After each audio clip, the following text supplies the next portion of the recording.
Hi, ako ang kain ko. Tuturuan ko kayo kung paano kumain ng tama. Una, kakain ko muna ng ulam, and then,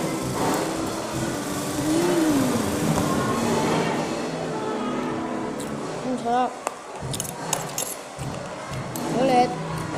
Uulitin. Oh. Nakakapantain.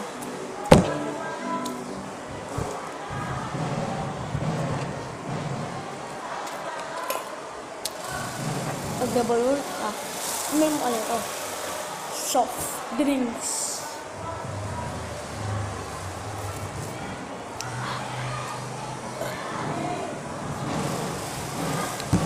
Tapos no, kain ka ulit.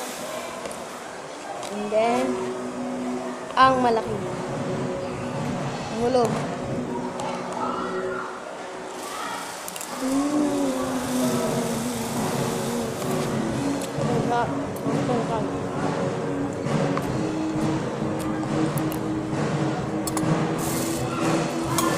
Doon lang ka ng aking video.